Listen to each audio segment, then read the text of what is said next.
we're going to talk about make-to-stock manufacturing process flow and best practices. As a small to medium manufacturing company, few things are more important than the right deployment of best operating practices to produce finished goods.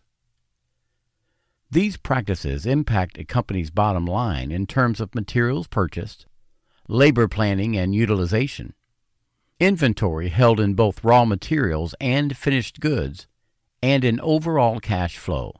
But the decision of which strategy to deploy depends on the product made and the mode of production required to produce it. In assembly to order, or ATO, engineer to order, or ETO, and make to order, MTO, each unit purchased drives the production process. These systems are known as pull systems, as they pull production through the shop floor based on orders on hand, and the orders are the trigger for that production. As a result, there is less raw materials inventory required, and the raw materials that are in-house are usually booked against committed orders or, at most, a very tight and predictable forecast.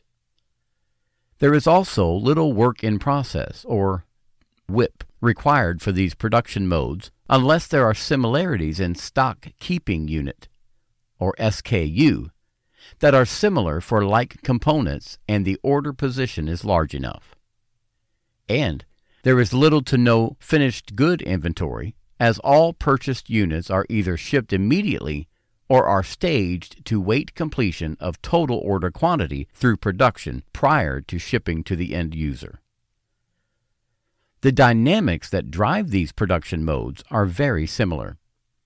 Make to stock, or MTS, on the other hand, is dynamically different and is a push system. It is a more traditional production mode used for mass production of consumer goods, commodified goods, and other products that are rapidly consumed on scale.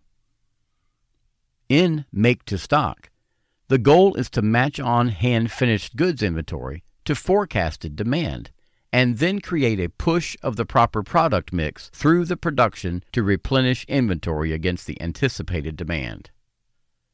In a make-to-stock environment, forecasting is the trigger for production and must be accurate as products are made in volume. This forecasting, using historical data in conjunction with sales analysis, pushes production through the system to replenish stock levels. It also requires a buffer in the form of safety stock of finished goods as well as raw materials in anticipation of incoming orders. The raw materials and components required for production can be purchased in bulk and often utilize blanket and extended bulk orders through contracts over a longer period compared to make to order, assemble to order, and engineer to order. Make to stock generally uses a larger work in process, or WIP, footprint compared to other production modes. As goods are produced en masse, partially finished or processed stock may be required to supply upstream, midstream, and downstream intermediate sub-processes for smoother product flow throughout the system. This WIP allows longer production runs of similar SKUs to maximize equipment uptime, reduce changeover time, and allow for better labor utilization and overall equipment effectiveness, or OEE. While useful in controlling costs and protecting against opportunity loss in volume consumer or commodified goods production, make-to-stock does have some disadvantages. 1. Forecasts must be accurate. A make-to-stock system relies on the accuracy of forecasting to prevent stockouts or overstocks. Inaccurate historical data or sales analysis can lead to long-term shocks within the system.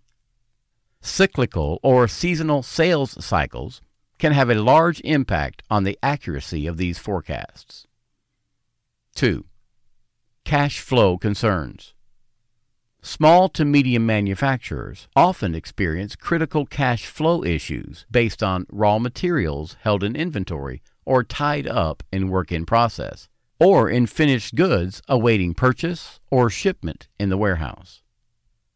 For these manufacturers, even small variations to the make-to-stock system can tie up operating cash, making the overall business operation difficult.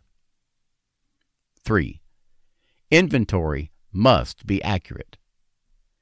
Inventory in make-to-stock environments has three distinct elements: raw materials, work in process, and finished goods. And these systems must not only be accurate at each phase of production, accurate tracking and handoff from one element to the other must be accurately tracked as well.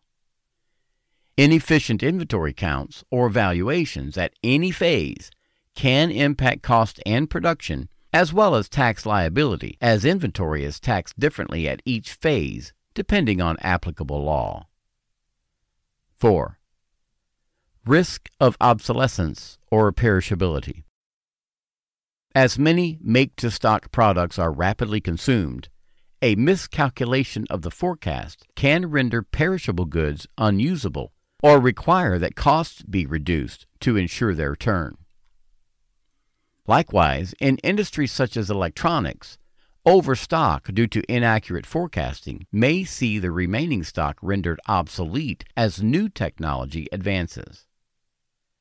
Each of these drawbacks has a common element.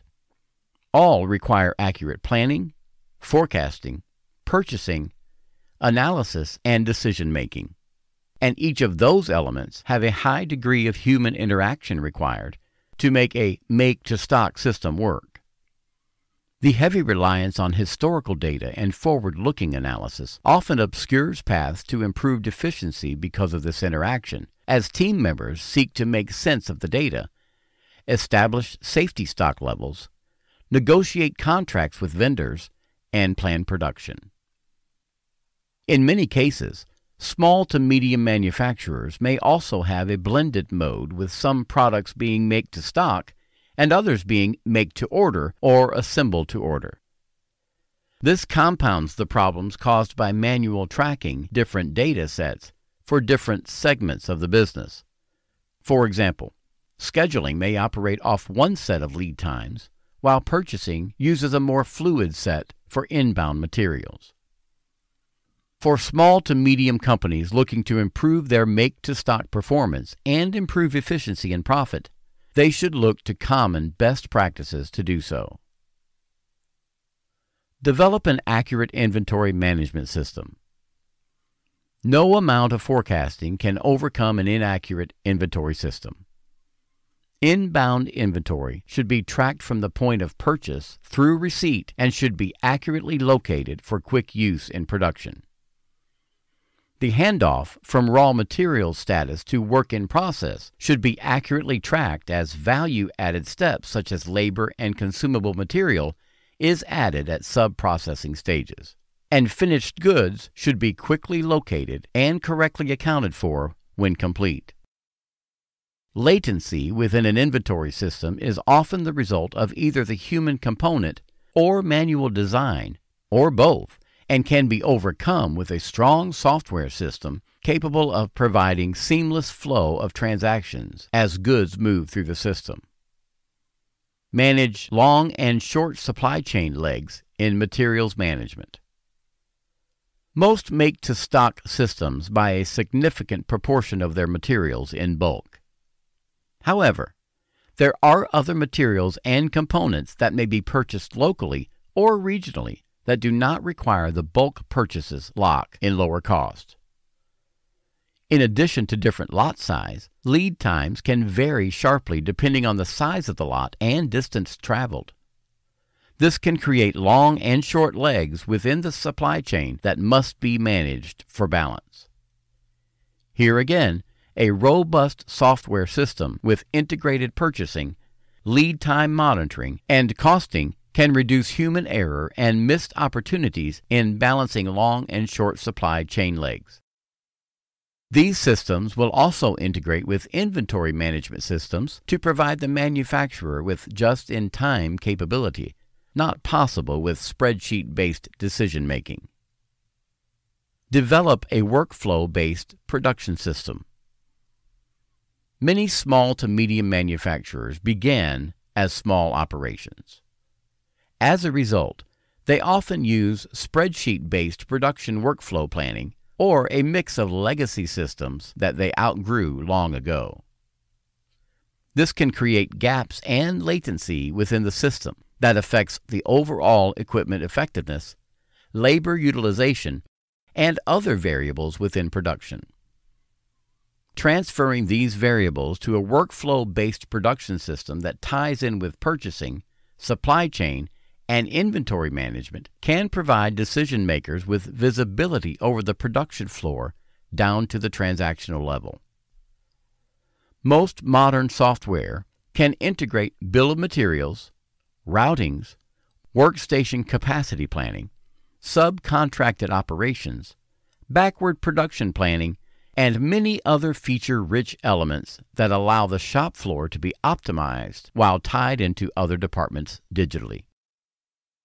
As manufacturing becomes more complex, human decision-making, legacy systems, and spreadsheet-based planning become more difficult to maintain, adding a costly and inefficient burden to an already competitive world.